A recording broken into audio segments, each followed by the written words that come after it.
Margaret Wilson had lived on Birchwood Lane for 42 years. Every crack in the sidewalk held a memory. Every flower in her tiny front yard had been planted by hand. And the white wooden fence surrounding her property. Her husband built it the summer before cancer took him. At 73 years old, the fence was more than wood and nails. It was the last thing Frank Wilson ever touched. That's why Margaret nearly dropped her grocery bags when she turned the corner and saw city workers smashing it apart with crowbars. Boards snapped. Painted wood crashed to the pavement. Her rose bushes were crushed under heavy boots. A massive orange bulldozer sat in front of her home like a monster waiting to feed. Margaret froze.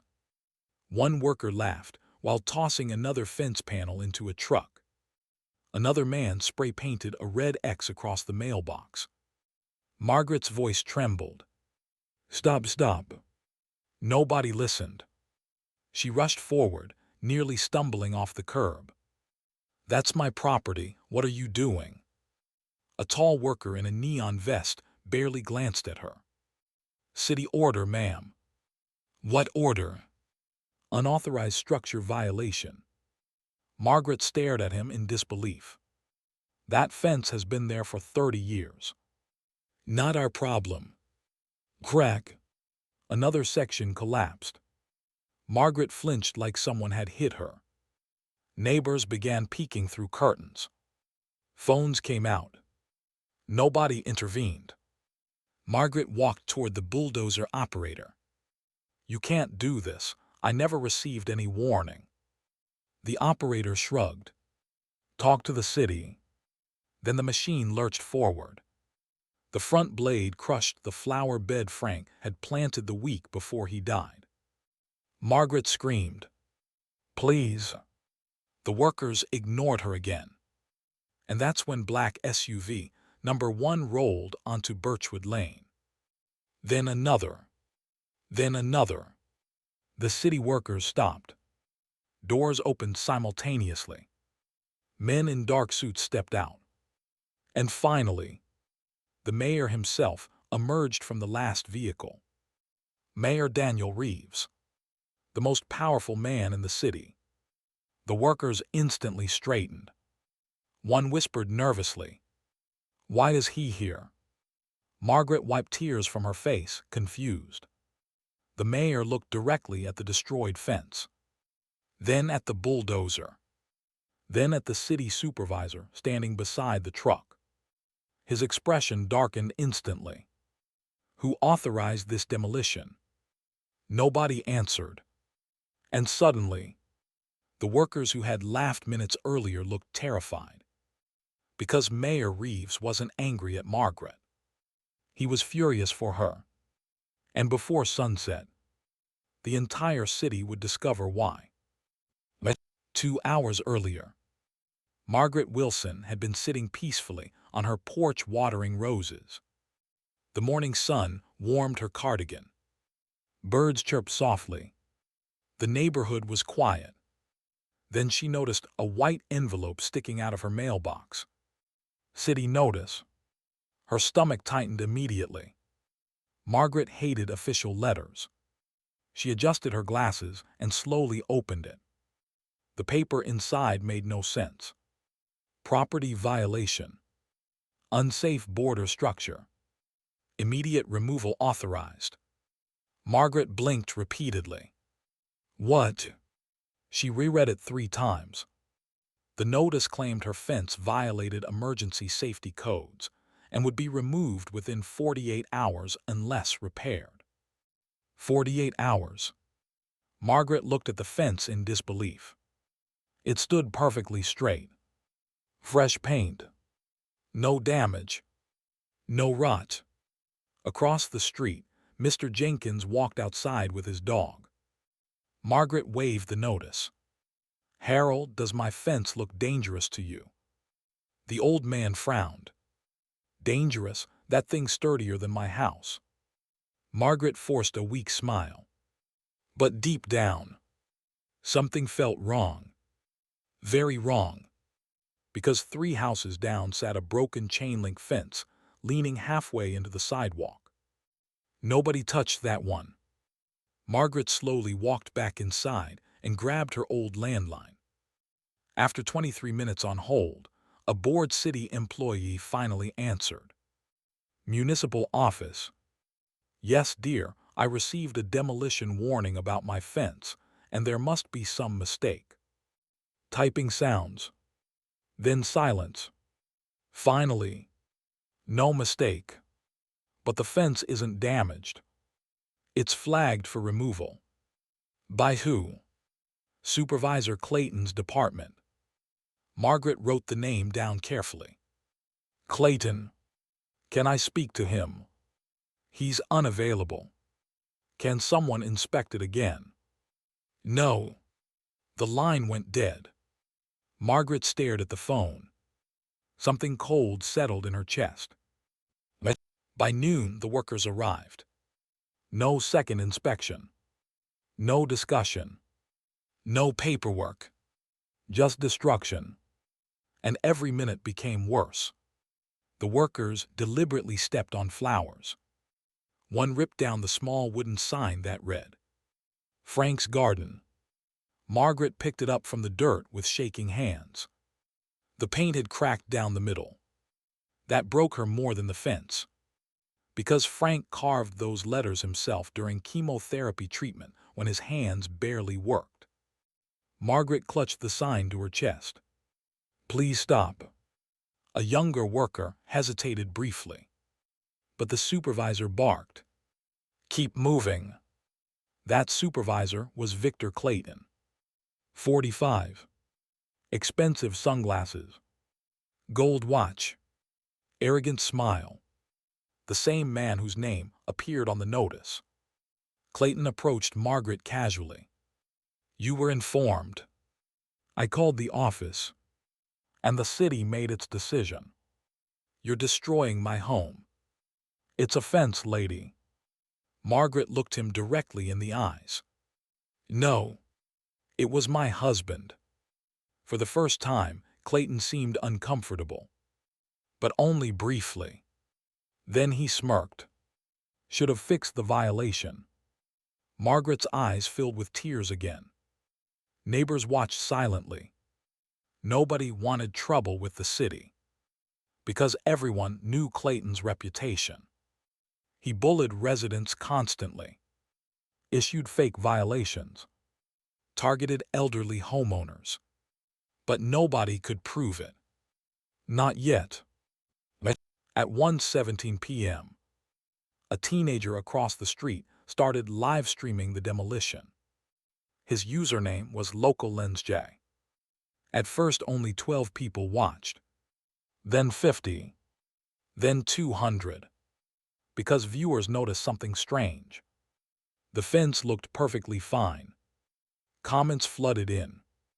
Why are they tearing that down? That worker just crushed flowers. Is this legal? Someone call the news. Jay zoomed closer as Margaret cried beside the wreckage. Then something shocking happened. Clayton walked toward the camera. Turn that off. Jay lowered the phone slightly. I'm allowed to record. Clayton stepped closer. You want your parents fined too? The livestream chat exploded instantly. Wow. Did he threaten a kid? Save this recording. Jay backed away nervously. But he didn't end the stream. And that decision changed everything. Because one of the livestream viewers worked inside City Hall. Assistant Records Clerk Nina Patel. She recognized Clayton immediately. And her blood ran cold. Because 2 weeks earlier, she accidentally discovered something hidden in city property files. Dozens of demolition orders. Mostly elderly homeowners. Mostly in neighborhoods near new development zones. And every order connected back to one name. Victor Clayton. Nina originally ignored it. She needed her job. She had student loans. She couldn't risk trouble. But now she watched a crying old woman begging workers to stop destroying her property. And something inside her snapped. Nina opened a locked folder on her work computer. Inside sat scanned contracts, private developer payments, land acquisition maps, fake violation approvals, corruption, massive corruption. Clayton had been forcing elderly residents out of valuable neighborhoods. Developers bought the homes cheaply afterward. And Birchwood Lane. It sat directly beside a future luxury shopping project. Margaret's house was in the way. Nina whispered, "Oh my God."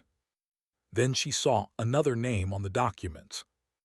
Mayor Daniel Reeves. Her heart stopped. Was the mayor involved too? Back on Birchwood Lane, Margaret sat on her porch steps, surrounded by broken fence pieces. The workers prepared to leave. Clayton signed paperwork smugly. Job complete. Margaret looked completely defeated. Until an elderly black woman from next door marched across the lawn carrying lemonade. Her name was Gloria Benson, age 78. Former school principal. Zero fear. She handed Margaret a glass, then turned toward Clayton. "You should be ashamed of yourself." Clayton rolled his eyes. "Go inside, ma'am." Gloria stepped closer.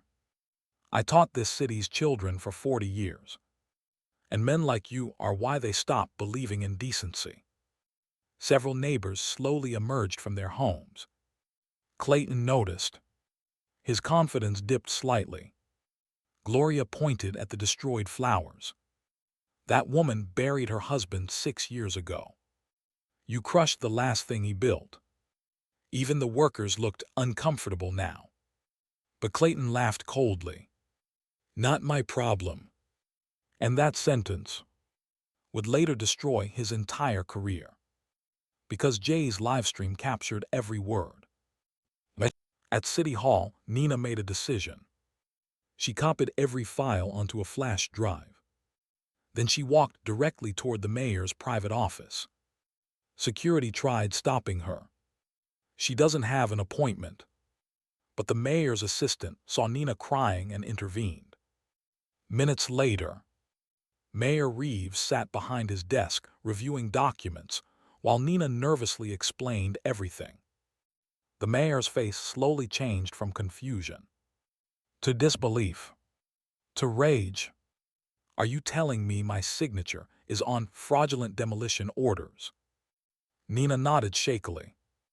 "I think they copied digital approvals from older city records." Reeves slammed the folder shut. "How long has this been happening?" "We don't know." The mayor stood immediately. "Get me transportation. Now." Back on Birchwood Lane, Clayton prepared to leave when black SUVs suddenly arrived. And now, everything changed. Mayor Reeves walked directly toward Margaret first. Not the workers. Not the cameras. Not Clayton. Margaret stood shakily. The mayor extended his hand gently. "Mrs. Wilson, I owe you an apology." The entire street went silent. Clayton's face lost color instantly. "Sir," Clayton interrupted nervously. "This property was flagged." The mayor raised one hand. Silence. Then he looked at the destroyed fence again. "Who approved this?" Clayton swallowed hard. "Your office signed the order." Mayor Reeves turned slowly toward him. "No. Someone forged my authorization." The workers exchanged nervous glances. Phones recorded everything now. Neighbors stepped closer. Clayton forced a laugh. "There must be confusion." "There is," Reeves replied coldly. "The confusion is why you still have a job." Clayton's expression collapsed. Then the mayor said the sentence nobody expected. "State investigators are already on their way." Pure panic flashed across Clayton's face. He tried recovering quickly. "Sir, I can explain." "No," Reeves said. "You can explain in court." Within minutes, 2 police vehicles arrived. The same workers who ignored Margaret earlier suddenly avoided eye contact. Clayton attempted leaving quietly. An officer stopped him immediately. "Victor Clayton, do not leave the area." The livestream audience exploded into thousands. Comments flew faster than Jay could read. "He's done. Arrest him. This is insane." Margaret sat speechless on her porch. The mayor knelt beside her. "I promise you, this will be fixed." Margaret looked at the broken remains of Frank's fence. "You can't replace memories." Reeves lowered his eyes. "No, but we can stop people from destroying others." That evening, news vans flooded Birchwood Lane. Reporters broadcast live beside the wreckage. By 6 p.m., the story dominated local television. City corruption scandal. Elderly homeowners targeted. Forgery investigation launched. More victims came forward immediately. An elderly veteran. A widow. A disabled couple. All had received suspicious violations from Clayton's department. And suddenly, the city's biggest secret exploded open. But the biggest twist came later that night. Mayor Reeves returned to Margaret's house personally. Not with cameras, not with reporters, with lumber and volunteers. Because 20 years earlier, Frank Wilson saved Daniel Reeves's life. Back when Reeves was a reckless teenager involved in a drunk driving accident. Frank had been the firefighter who pulled him from a burning vehicle. Margaret never knew. The mayor stood quietly beside the broken fence pieces. "Your husband carried me out before the car exploded." Margaret covered her mouth in shock. "He never mentioned that." Reeves smiled sadly. "That's the kind of man he was." Then he picked up a hammer. And under porch lights, the mayor of the city helped rebuild Frank Wilson's fence by hand. Neighbors joined too. One by one. The same people who stayed silent earlier now carried wood, nails, paint, flowers. Even Jay put down his phone and helped. Margaret watched in tears as strangers rebuilt what corruption destroyed. Not just the fence. Her faith in people. 3 months later, Victor Clayton faced multiple felony charges including fraud, intimidation, property abuse, and corruption conspiracy. Several developers were arrested too. New city protections for elderly homeowners passed unanimously. And on Birchwood Lane, a brand new white fence stood proudly around Margaret's yard. But one piece of the original fence remained untouched. The section Frank built first. Cracked, weathered, old, mounted carefully beside the garden. Underneath sat a brass plaque. "Some things are worth protecting." Every morning, Margaret watered her roses beside it. And every afternoon, cars slowed down to look at the fence that exposed an entire city's corruption. But Margaret didn't care about headlines. She cared about one thing only. Frank's garden bloomed again.